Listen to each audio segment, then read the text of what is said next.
Last video में हमने पढ़ा था लीनियर पेयर्स के बारे में। अब हम पढ़ेंगे वर्टिकली अपोजिट एंगल्स क्या होते हैं। ठीक है। If to straight line intersect each other then the pair of angles form without any common arm. जो विदाउट एनी कॉमन आर्म बनते हैं उन्हें हम वर्टिकली अपोजिट कहते हैं। जैसे देखिए ये एक लाइन रे है, सॉरी ये एक लाइन है और ये एक रे कट हो रही है, तो ये वाले एंगल्स तो आपके लीनियर पेयर हैं। इसी तरीके से इधर से अगर एक रे है तो ये वाले एंगल्स आपके लीनियर पेयर हैं। बट यहाँ देखो ये बी और डी ये आपके अपोजिट हैं एक दूसरे के। ऐसे ही सी और ए है अपोजिट, तो इन दोनों का सम भी 180 होता है। सॉरी ये दोनों इक्वल होते हैं। जैसे angle A plus angle B, यहाँ देखो एंगल ए और एंगल बी ये स्ट्रेट लाइन है, ये 180 होगा। ऐसे ही बी और सी 180 होगा, सी और डी 180 होगा, डी और ए 180 होगा। और एंगल ए हमेशा एंगल सी के इक्वल होगा और एंगल बी हमेशा एंगल डी के इक्वल होगा। ये होते हैं आपके वर्टिकली अपोजिट एंगल्स। ठीक है। If two lines intersect each other then the pair of adjacent angles are supplementary. जो एडजेसेंट एंगल हैं वो सप्लीमेंट्री होते हैं, आपको बताया था। और वर्टिकल अपोजिट एंगल्स इक्वल होते हैं। फिर आपका pair of vertically opposite angles are equal, इसका प्रूफ क्या है, कैसे देंगे हम। यहाँ देखो हमने लिखा let A B and C D intersect at A B, ये वाली लाइन, और C D intersect at O. ठीक है।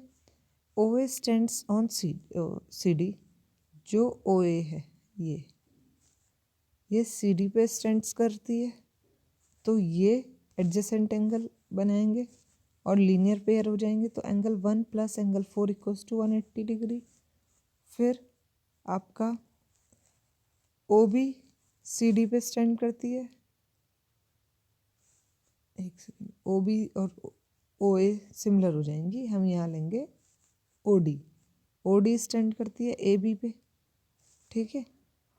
तो आपका 1 और 2 लीनियर पेयर हो जाएंगे, 1 और 2 का सम 180 हो जाएगा। आप इसको इक्वेशन 1 बना दिया, इसको सेकंड बना दिया, इन दोनों का सम किया तो 1 और प्लस 4 इक्वल्स टू 1 प्लस 2। तो 1 और 1 दोनों साइड है, तो 1 से 1 कैंसिल हो गया।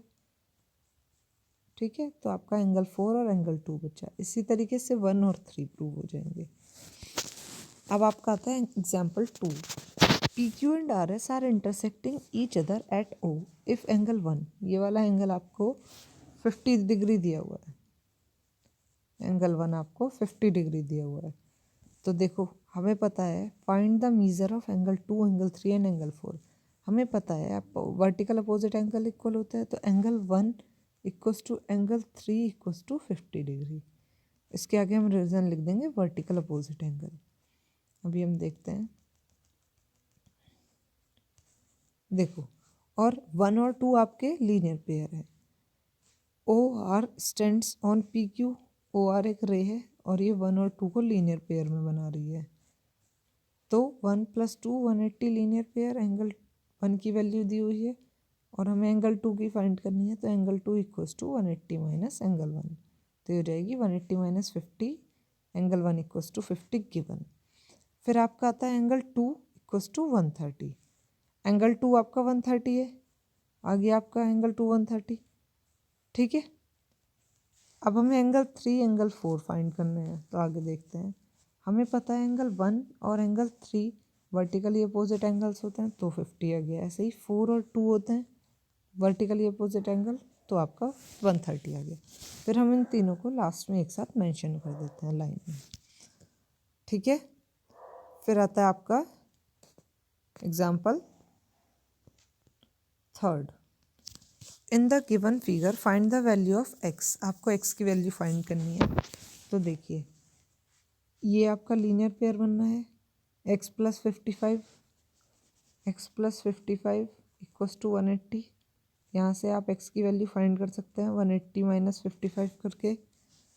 ऐसे ही उसके आगे आप रीज़न लिखोगे लीनियर पेयर। इस वाले केस में देखो ये दोनों वर्टिकली अपोजिट है, तो आप लिख दोगे x equals to 65 vertically opposite.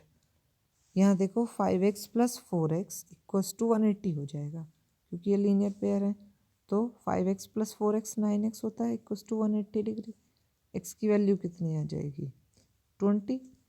फिर अगर आपको एंगल्स फाइंड करने हो तो आप इजीली फाइंड कर सकते हैं। x की मल्टीप्लाई 20 की मल्टीप्लाई 5 से कर देना और इसमें 4 से कर देना, दोनों की वैल्यू आ जाएगी। फिर आपका आता है ये वाला, देखो 2x, ये यहाँ देखो इसमें ये 2x दिया हुआ है, अगर ये 2x है तो सामने वाला भी 2x होगा, ठीक है। एक 5x हो गया, एक 5x हो गया, ये 2x हो गया। ये तीनों एंगल आपके स्ट्रेट एंगल पे हैं, यानी कि इन तीनों का सम 180 होगा। तो हम लिखेंगे 5x plus 2x plus 5x, ये हो जाएगा 12x, जो कि आपका 180 के इक्वल होगा। देखो इसके सॉल्यूशन में हम देखते हैं, ये रहा। पहले तो हमने लिख दिया angle EOC equals to angle DOF 2x के इक्वल, वर्टिकली अपोजिट एंगल्स। ये जो रीजंस हैं ये लिखना ना भूलें, इन पर आपको मार्क्स मिलते हैं। अगर आप ये नहीं लिखोगे तो आपके मार्क्स कटेंगे एग्जाम में। फिर ये तीनों मिलके आपका स्ट्रेट एंगल बना रहे हैं, लाइन। फिर हमने लिख दिया 5x plus 2x plus 5x 180 degree, 12x 180 degree, x की वैल्यू हो गई 15। और हमसे सिर्फ x की वैल्यू पूछी थी, हमसे 2x 5x की वैल्यू नहीं पूछी थी, तो इसलिए हम इसको फाइंड नहीं करेंगे, हम सिर्फ x की वैल्यू फाइंड करेंगे। अब देखो find the complement of 45 degree. 45 degree का कॉम्प्लीमेंट निकालना है। मैंने बताया था कॉम्प्लीमेंट्री एंगल्स का सम 90 होता है, तो 90 में से माइनस करेंगे कॉम्प्लीमेंट आ जाएगा। तो लिखा हुआ है यहाँ hence complement of 45 equals to 90 minus 45। इसी तरीके से आप सभी के कॉम्प्लीमेंट निकालोगे। फिर इस क्वेश्चन में आपका सप्लीमेंट निकालना है, तो इस तरीके से आप सबके सप्लीमेंट निकाल लोगे, क्योंकि सप्लीमेंट्री एंगल्स का सम 180 होता है, और 180 माइनस आप एंगल करोगे तो सप्लीमेंट मिल जाएगा। जैसे 180 माइनस 55 करोगे तो 125। अब है आपका क्वेश्चन 2 कॉम्प्लीमेंट्री एंगल्स। तो पहली बात, जब इन्होंने कॉम्प्लीमेंट्री बोला तो हमारे दिमाग में आनी चाहिए कि इन दोनों एंगल्स का सम 90 होगा। कॉम्प्लीमेंट्री एंगल्स का सम 90 होता है। आर सच दैट, अब वो किस तरीके से, that 1 is 1/5 of the other, एक एंगल दूसरे का 1/5 है। तो यानी कि अगर एक एंगल x है, ठीक है, तो दूसरा 1/5x हो जाएगा। तो हमें पता है ये दोनों कॉम्प्लीमेंट्री हैं, तो इन दोनों का सम 90 होगा। तो हमने यही लिख दिया, हमने लिखा let one angle be x degree and the other angle be 1/5x degree. Since complementary angle measures 90 degree, तो इन दोनों का सम हो गया x plus 1/5x degree equals to 90 degree, तो 6/5x degree equals to 90 degree हो गया। x equals to 90 आ जाएगा। देखो x इक्वल्स टू, ये 6/5 इधर मल्टीप्लाई में है तो उधर जाएगा डिवाइड में, और जब डिवाइड में जाता है तो डिजिट्स रिवर्स हो जाती हैं मल्टीप्लाई में। ये ऐसे आएगा, देखो यहाँ से x equals to 90 divided by 6/5। अब आपको पता है डिवाइड से आप रिवर्स ले जाके मल्टीप्लाई बनाते हो, और ये सिंबल मल्टीप्लाई करके डिजिट्स ऊपर नीचे हो जाती हैं। ये आपका 75 आ जाएगा। आपका एक एंगल 75 आ गया। दूसरा आपको पता है इसका 5% था, वो 1/5 था, तो वो आ गया 15 डिग्री। अब आप चेक कर सकते हो इन दोनों का सम आपका 75 और 15 का सम 90 आएगा। अब exercise 8.1, is angle 1 adjacent to angle 2? Is angle AOB adjacent angle COA? Yes, दोनों एडजेसेंट एंगल्स क्या होते हैं, उनके बीच में कॉमन आर्म होनी चाहिए।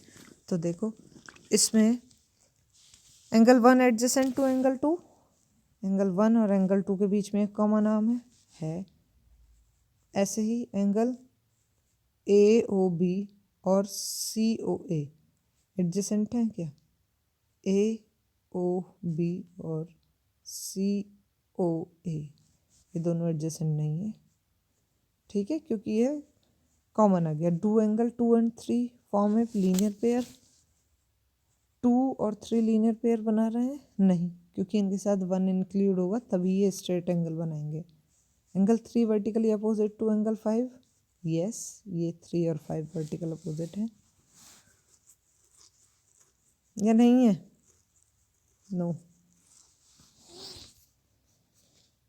अब हम आगे देखते हैं। In the adjoining figure, name the following pairs of angles. Two pairs of vertically opposite angle. Vertically opposite angles के 2 पेयर लिखने हैं, तो देखो EOD एंड BOC 2 एंगल्स, ये वर्टिकली अपोजिट हो गए।